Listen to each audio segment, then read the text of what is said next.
kerja dengan small and medium businesses atau UMKM sebagai klien kadang gak worth it. SMBs itu biasanya hands-on banget.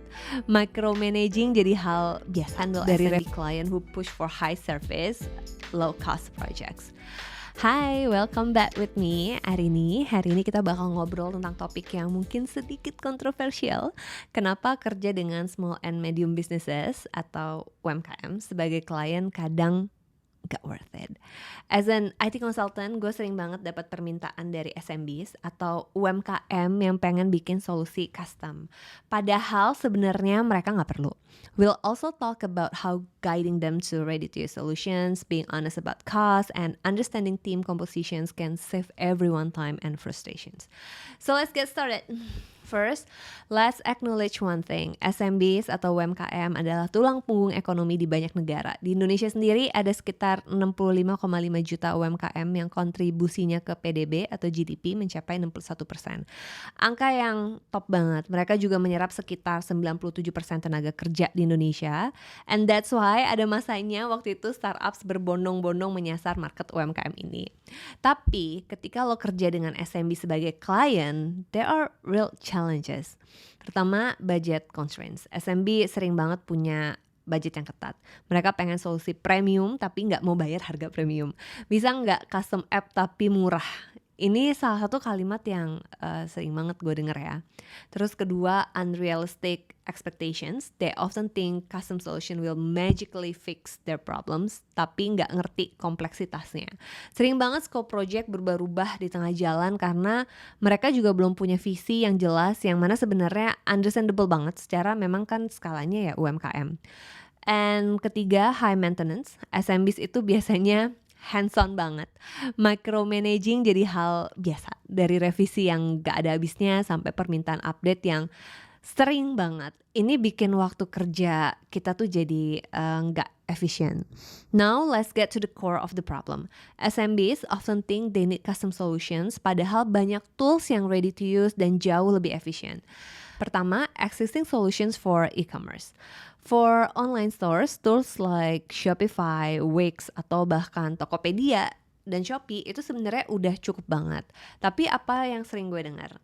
Bisnis model kita tuh beda gitu. Gak bisa pakai yang standar. Well, change the process, not the tools. And here's the reality. It's easier to adapt your business process to existing tools daripada bikin custom solutions.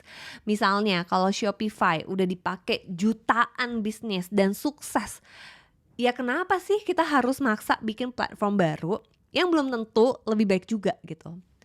Custom solutions might even confuse your customers. Mereka udah familiar dengan cara kerja standar di marketplace atau Shopify. Jadi kalau lo bikin sesuatu yang beda banget, itu bakalan malah bikin mereka bingung.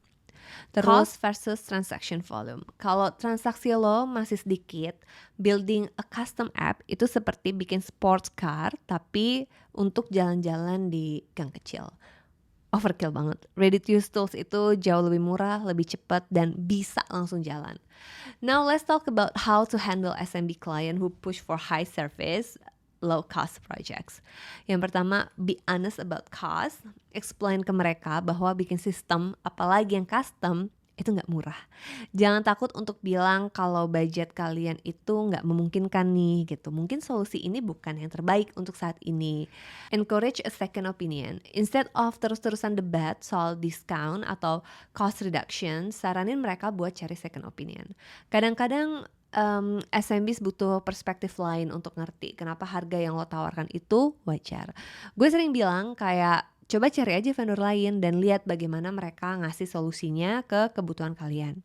Dan yang sering kejadiannya, mereka pergi, terus 6-12 bulan kemudian balik lagi dengan makin banyak keluhan. Kayak vendor lain nih emang lebih murah nih, tapi hasilnya error-error atau bahkan gak selesai gitu. Terus gue cuma bisa kayak, ya of course, what did you expect? Kalau dari awal lo udah cari yang paling murah, ya kualitasnya juga pasti akan sesuai sama harganya. Terus look at team compositions. I always tell clients jangan cuma lihat harga, tapi juga lihat siapa yang akan mengerjakan project kalian. Di industri jasa seperti IT development, cost itu heavily on manpower. Jadi kalau harga yang ditawarkan lebih murah, cek dulu tim compositions-nya. Apakah ada PM, project manager, untuk mastiin timeline dan komunikasi berjalan lancar. Ada QA nggak, quality assurance, untuk mastiin hasilnya ini bebas bug dan layak dipakai. Designer yang bertanggung jawab pada user interface dan user experience. Dan developers, berapa jumlah developersnya? Kalau vendor murah cuma punya developer tanpa tim PM, QA, atau designer, artinya lo harus siap jadi PM, QA, dan desainernya sendiri. Ini gak cuma makan waktu lo, tapi juga bikin prosesnya jauh lebih ribet. And of course, ada kalanya custom solutions itu juga masuk akal. Yang pertama, kalau high transaction volume kalian tuh udah gede. Jadi kalau bisnis lo udah scale up dan tool standar juga udah gak cukup, custom solutions bisa jadi langkah yang emang harus diambil. Terus kedua adalah true differentiations. Kalau lo yakin bisnis model lo unik dan itu keunggulan kompetitif, ya udah go for it. Dan yang terakhir, solid financial backing. Kalau lo punya budget, visi yang jelas, custom solutions bisa jadi investasi jangka panjang. Tapi kalau nggak siap dengan hal-hal tadi, ya udah stick to ready to use solutions saja. And here's my advice for SMBs. Pertama, start with ready-to-use tools. Pilih solusi seperti Shopify, Wix, atau Marketplace. Don't reinvent the wheel kalau nggak perlu. Terus kedua, adapt your business process. Daripada bilang tools ini nggak cocok, coba aja ubah cara kerja bisnis lo supaya cocok dengan tools yang udah ada. Terus yang ketiga, get a second opinion. Before you commit, kalau lo ragu, tanya pendapat kedua sebelum memutuskan. Jangan cari yang murah cuma karena harga, karena kualitas itu penting dan jangka panjang. Dan yang keempat adalah understand team compositions. If the price looks too good to be true, well, it probably is. Cek apakah timnya lengkap. PM, QA, designer, dan developernya cukup atau enggak. Kalau tim yang enggak lengkap, ya udah siap-siap lo yang akan menanggung tugas tambahan di luar ekspektasi. So that's my take on SMBs and custom solutions. Jangan buang waktu bikin sesuatu yang gak perlu. Use what's already available, adapt where you can, and only invest in custom solution when you are truly ready.